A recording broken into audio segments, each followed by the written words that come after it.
off the interview, can you give us a little bit of a background as to how you formed the band, how you came up with the name Modus Fire?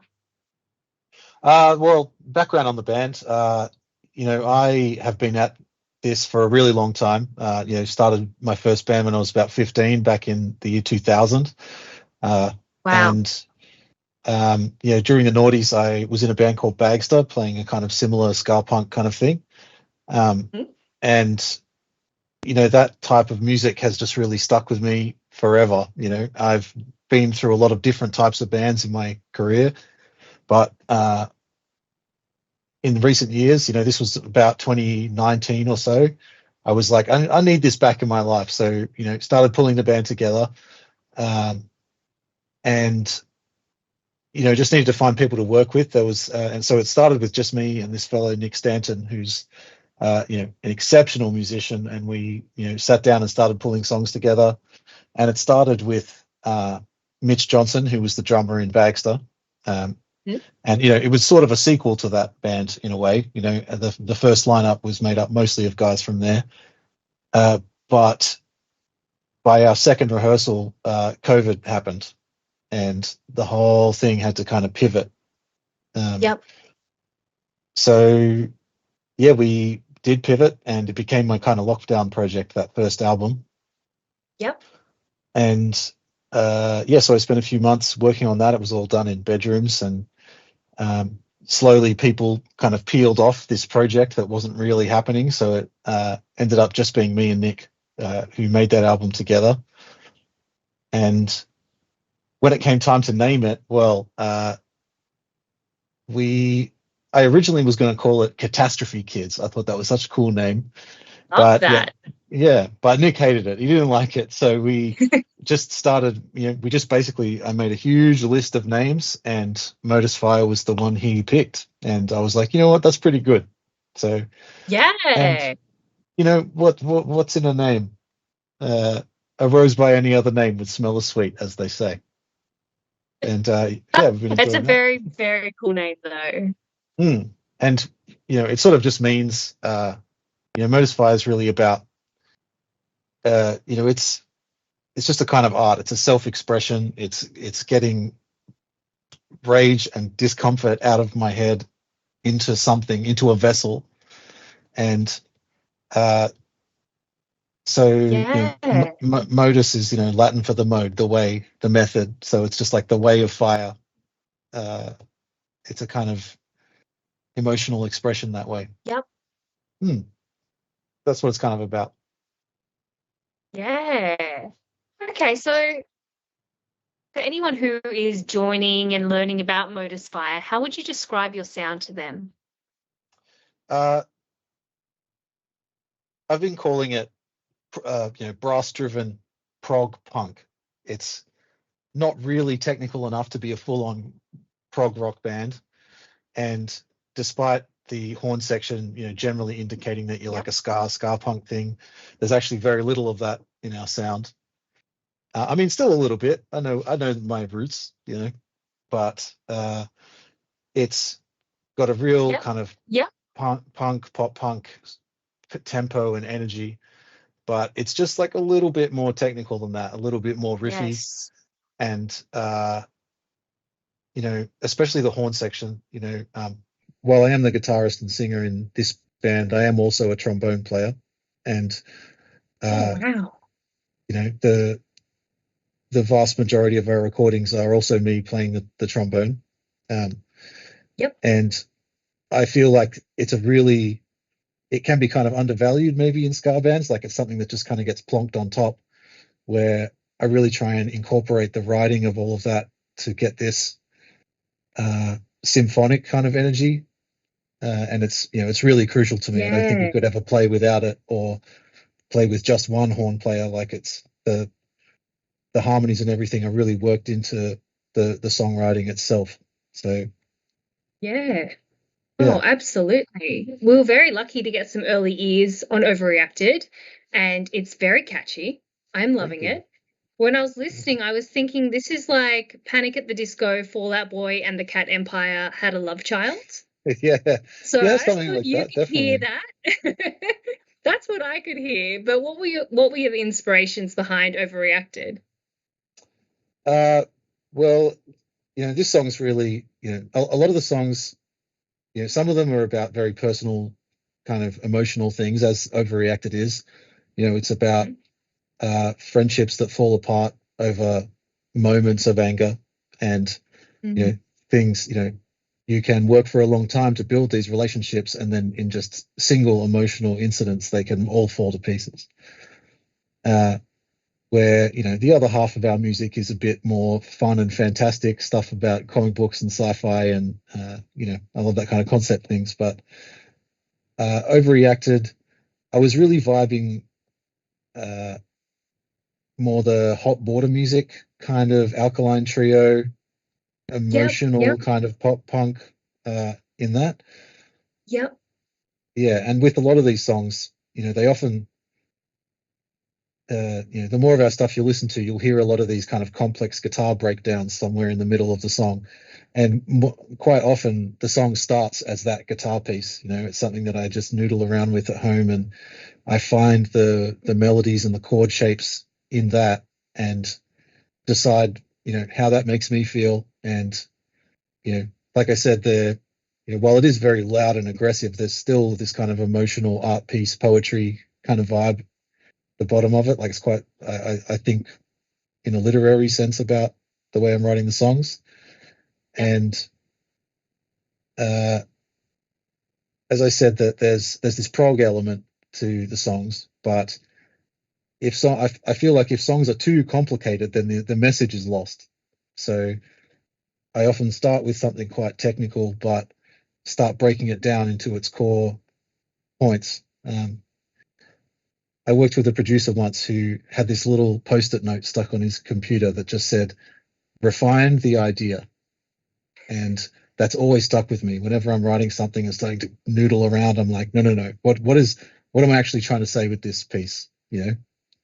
Yes, I feel like saying "God damn, I overreacted" as the first thing is very like, okay. Yeah. That's a Yeah. brilliant intro to the song. Mm, So you've got yeah. the album coming out in July. How does That's right. Overreacted fit in? Are they all quite similar, or are we going to have a really eclectic mix of sounds and genres and themes? Well, it's definitely an evolution for us. Like, there's stuff on here in a style that we haven't really done yet. Overreacted's the third single from the album, so those are the first three of the 11 tracks that will be on there. Yep. And it's pretty indicative of the kind of, how would I say this, like the middle of the sound. Okay. We're going a little bit more big beat, and like we're trying to work more big beat and dub kind of feelings into you know Okay. an otherwise kind of mid-paced punk that is also that most of our songs are kind of like that. Yep. So yeah, there's a few like it. There's quite a few not like it. There's some slower Okay. ones. There's some faster ones. Yep. But yeah, Overreact is kind of the middle of what you would expect on the album, and it sort of lives about there in the middle of the track list too. Okay, interesting. Without giving away too much about the album, then, what are the main themes or stories behind it? Uh, as I said, I've been doing this for quite a long time. I'm about to turn 40 this July, and I started my first band when I was 15. And I've kind of, it's, music's always been just the thing I care about the most. Uh, and with Modus Fire, I told you we had those, when COVID struck, it was really difficult getting a lineup to kind of gel, Yep. and, shows constantly being cancelled, and, all that stuff. So just keeping this thing above water has been challenging. And the album, uh, there was a point when we had lost another member, and it was really difficult to continue and to keep booking things without a solid lineup with us. So I thought, you know what? I've always just wanted a full length album, and I've made dozens of EPs in my life with a dozen other bands. Because an album is an enormous expense, but with technology the way it is these days, and working with our producer Kobe Geddes, who was also with me in Bagster. So it's more Bagster sequel energy. Uh, Yep. he you know he lives in London now, but we do the whole thing by correspondence. I record here in this room, and Oh, wow. um, he mixes things, and we bounce back and forth. And he's been my songwriting partner since we were teenage boys. So we understand where each other are coming from musically, and Yeah. uh, but making this album felt like a kind of a culmination of all the music that I've played over these years, because it hasn't all just been punk either. Like I said, I'm a trombonist, and I play in another band, Subtribe, on the trombone. That's a kind of electro reggae style act, Wow. and I've done quite a bit of that over the years. So Modus Fire incorporates a lot of that experience I've had playing in bass culture and drum and bass um, and reggae acts over the years. Because there's something great to be taken from every genre of music, and Modus Fire is, it's the music that plays in my head based on the experiences I've had that are, unique to my career. Yeah. So this album, we're calling it The Weary and the Wise, and exactly what that means, I don't know yet, but you know, I feel like it's kind of personal in that I think I am both the weary and the wise for Yep. the experience I've had. And, you have these dizzying highs on occasion, but as all musicians kind of know, like there's a lot of rejection, a lot of disappointment, and it does get exhausting, but Yep. I continue to do it because I can't not do it. And, you know, uh, Modus Fire is the kind of noise in my heart, in my head, that it has to exist. So I'm dragging it, kicking and screaming from the ether into reality. And this album, Yeah. yeah, is um, it's a culmination of all those things, and it's it features weariness and it features wisdom and things in between. And I hope it's not the last thing I do, but uh, you know, knocking it out. And I'm going to be releasing it on the day of my 40th birthday, which feels kind of Oh, poetic. wow. Yeah, Yeah. yeah. That is such a good birthday present as well. Yeah, yeah, true. Well, I mean, in reality, I finished it last October or something, but it's we've been Still. eking the singles out, and the final actual release of it will happen Yeah. then. Yeah. I love the incorporation of brass as well. I grew up in bands and hearing the brass instruments was very, very nostalgic and very fun. Are you going to Mm. continue to use brass more in your work? Oh, absolutely. I'll Yeah. never do anything without it. It's Good. absolutely crucial to the sound and what's happening in there. Um, you know, I absolutely love guitar music, heavy music, but I think there's kind of enough of it, and uh, I've got this unique thing that I feel I can bring to it. And, Yeah. quite often you'll talk to rock fans or metal fans who'll say, "Oh, I don't want to deal with those horns or whatever. I don't like that. That's weird or weak or it doesn't belong." But, you know, 11 times out of 10, once we play in front of them, they're like, "Actually, that was awesome." And it's, you know, rock music, metal, like almost always can be improved by the addition of brass, strings, pianos, synthesizers, all these new things, and it's becoming easier than ever for musicians to incorporate that stuff. And I'm Yes. all about it. Yeah. Yes. I was saying to Hayes actually, some of my favorite covers are orchestral covers of metal songs. Mm, It works so absolutely. well. Yes, Mm. Ramstein, so well. Yeah. So you've already done a whole lot of gigs this year. What's been a milestone or a standout in your touring this year? uh well, the first one was we made our first interstate trip this year, and we played down in Melbourne for a thing called the Scarfighter 2 festival. Cool There's a name. yeah, there's a crew down there, guys from two bands called the Kitty Hawks and Admiral Akbar's Dishonorable Discharge, who Wow. are, pretty old school ska punk types, in that kind of, there's a little bit of that oi rancid vibe to it. But, Yep. the Kitty Hawks came out of a band called Sounds Like Chicken that Bagsy used to play with in the noughties. And they really just have this pure, honest energy about, you know, repairing the scene and healing, bringing back that big crowded energy that used to exist around it. And, it was just so positive and healthy that, I wanted to be a part of it. And, and we've been talking behind the scenes, trying to make another one of these things happen in another city. And, Yep. um, but yeah, just taking it on the road and finally feeling part of a grander national scene was a really big step for us.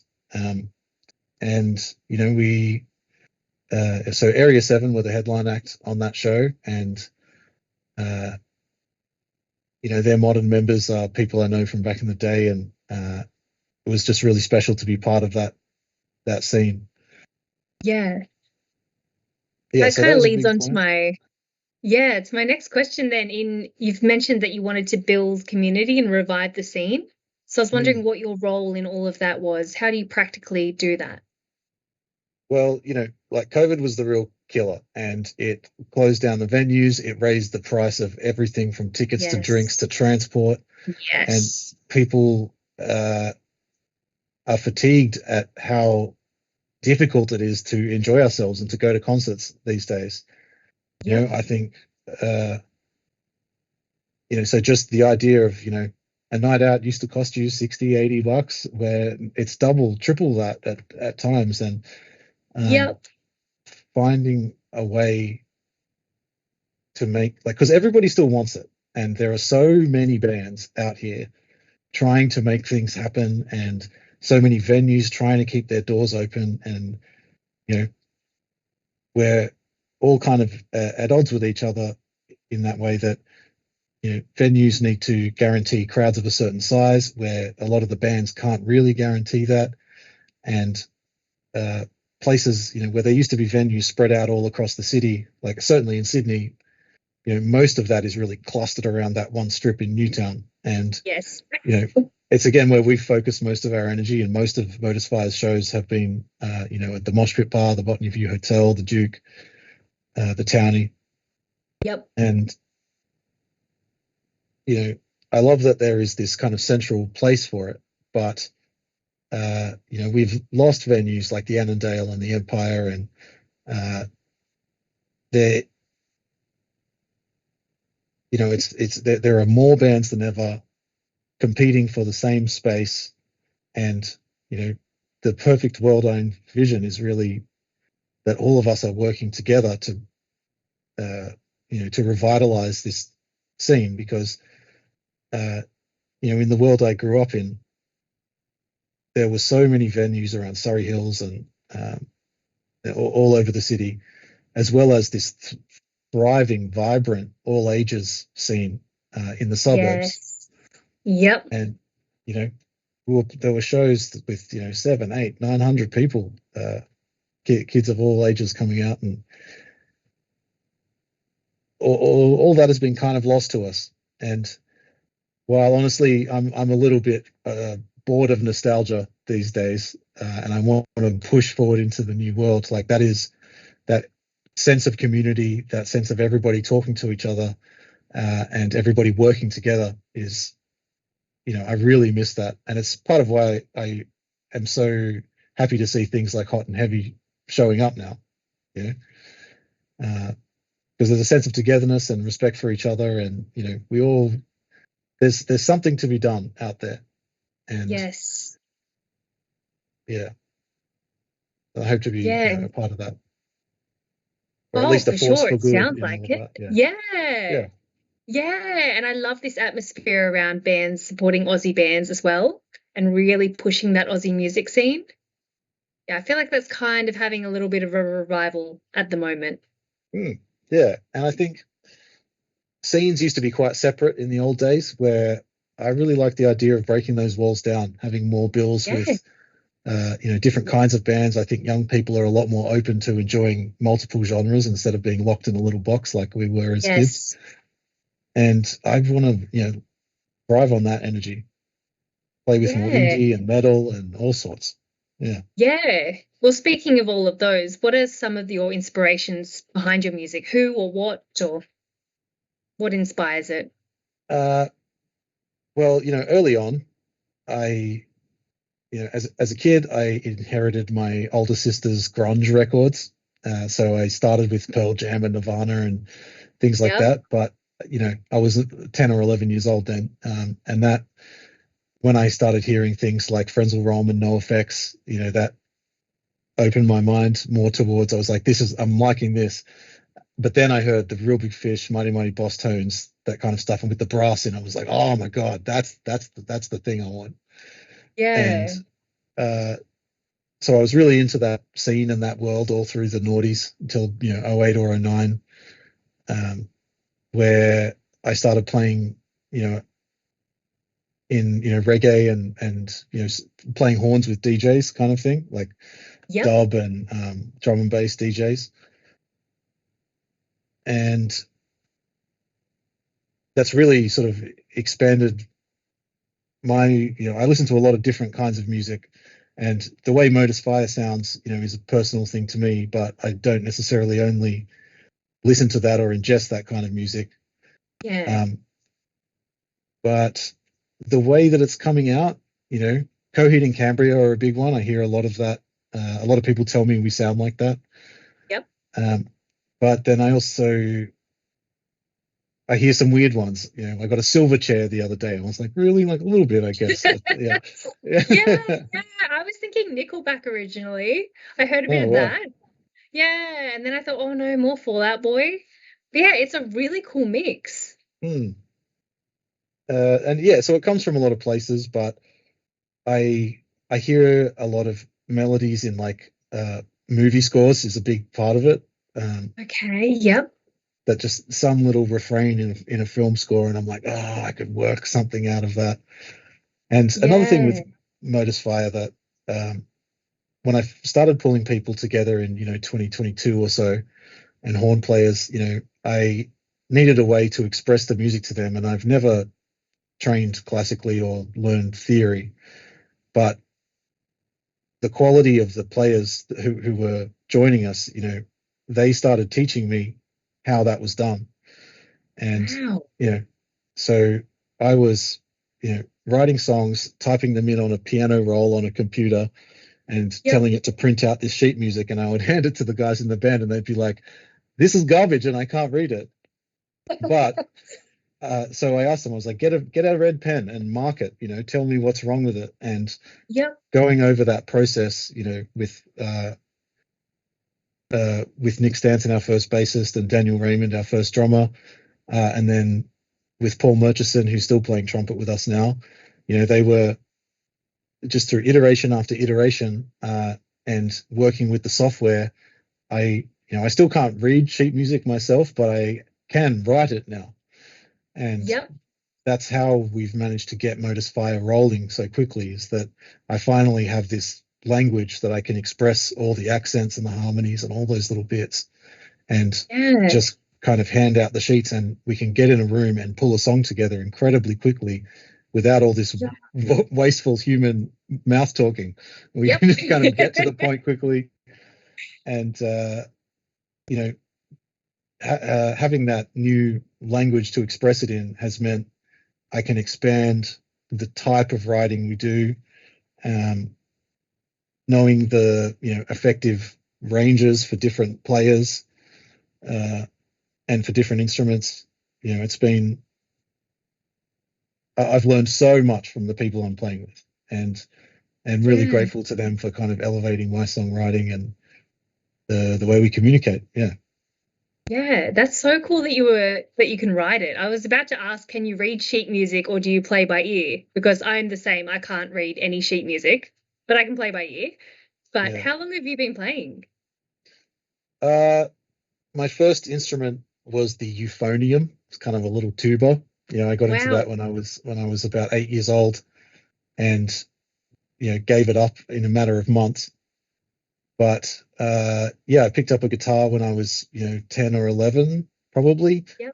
Um, Again, my older sister Georgie, who is a big inspiration to me, and she's still a musician herself. Lives over in Germany and tours with her solo project. As Wow. does and eventually my younger sister Stephanie joined her, she does the same thing, and they toured as a band together for many years. They're both pro singer songwriters, so music is definitely with us in the family. And Yeah. uh, but yeah, Georgie taught me a couple of songs. That was in the sort of um, late Nirvana era, Yep. and um, from there, once I learned a power chord and a ska triad, I was done, and I just played every day and started writing songs immediately. Yeah. And I was too punk to be learning any of that jazz stuff or whatever. So um, it was a long time before I kind of swallowed my pride and actually learned a few things. But Yeah.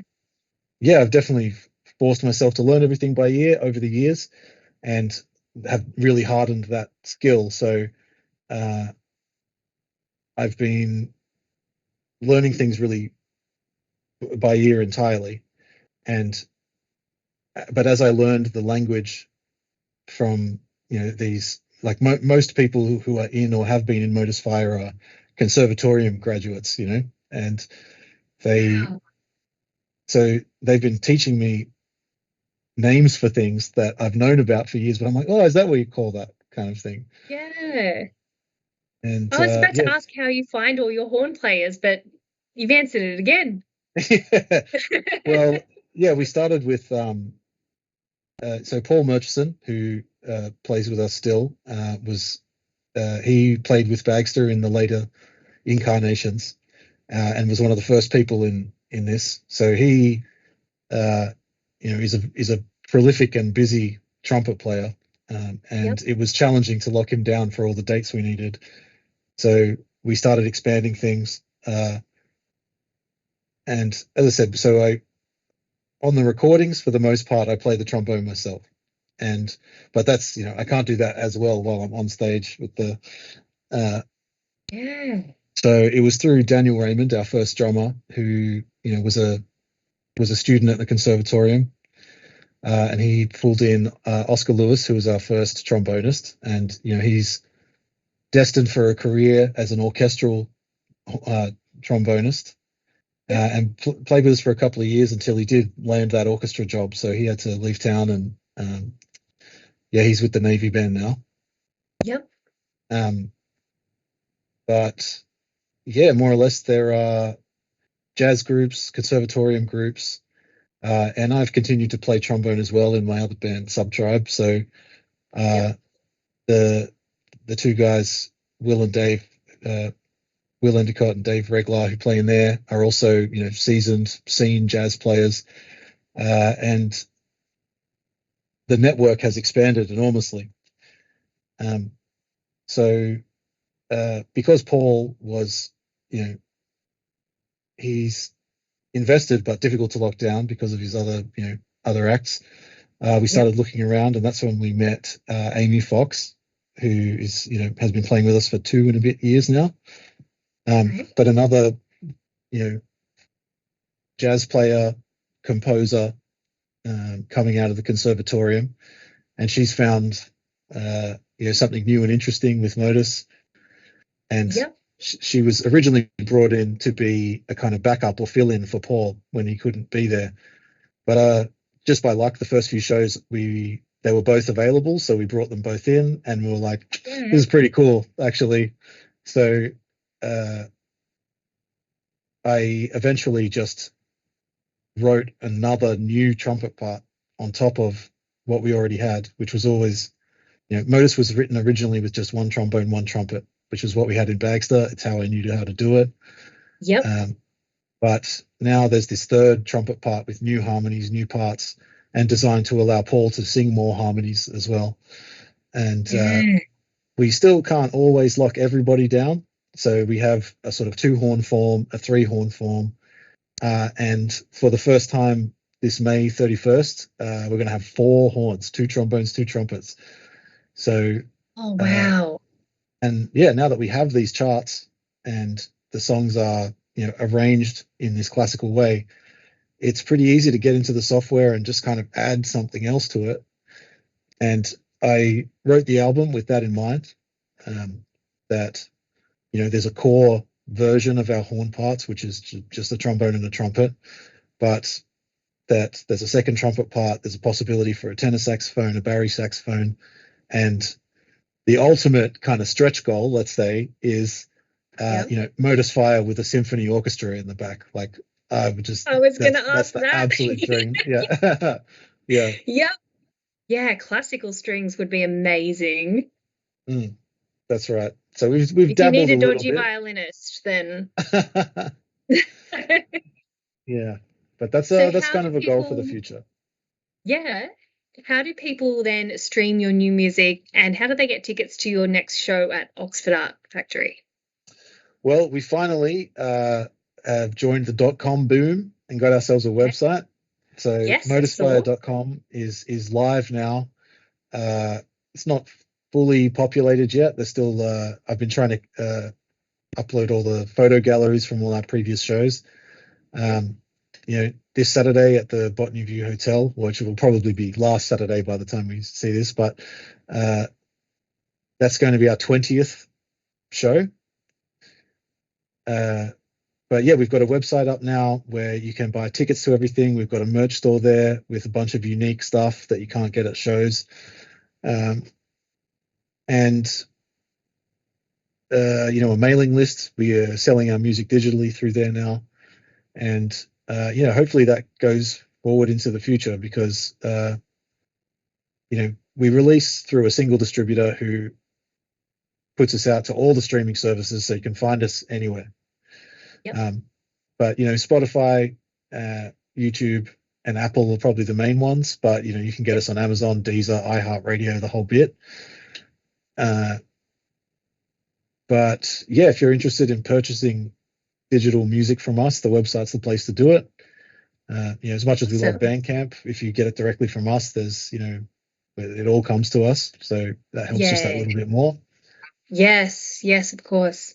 If anyone's hearing about you, but they're sitting on the fence about coming to your shows, how would you convince someone to come? How would you sell it? Well, it's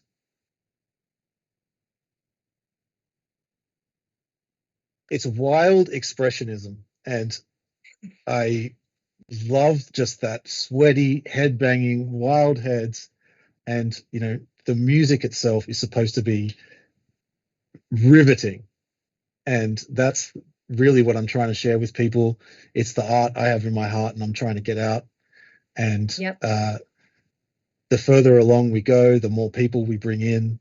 We've got some really just hot new players in the band this year, and it's just sounding better and better all the time. And we want to be impressive musically, but we keep a lot in there that as I mentioned at the start there, that concept of refining the idea. Like there's something beautiful and melodic and memorable about every song, and I really try and make sure that's in there.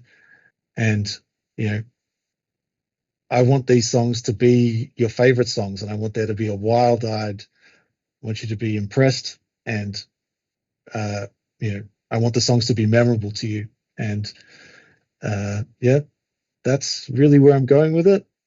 And so yeah, for the next show at the Oxford Art Factory, we're actually kind of going back to our roots there, supporting some old school ska bands, the Sunny Coast Rude Boys, and Nicky Bomba is doing a sound system gig there.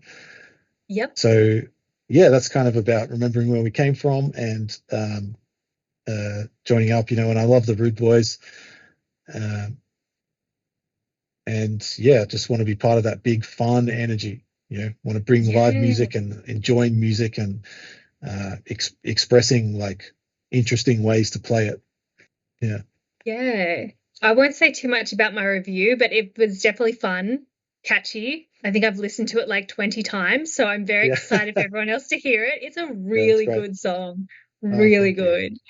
But for people who are then just hearing about you, what's your message to anyone who's a new fan? What would you say about Modus Fire? Say, come to a show, learn some lyrics. You know, we want to. I want to be a band. We Yeah. want to be a band that people can get into, and you know, this. We've been kind of finding our voice the last couple of years, and I think the artistic voice, especially, is starting to come through.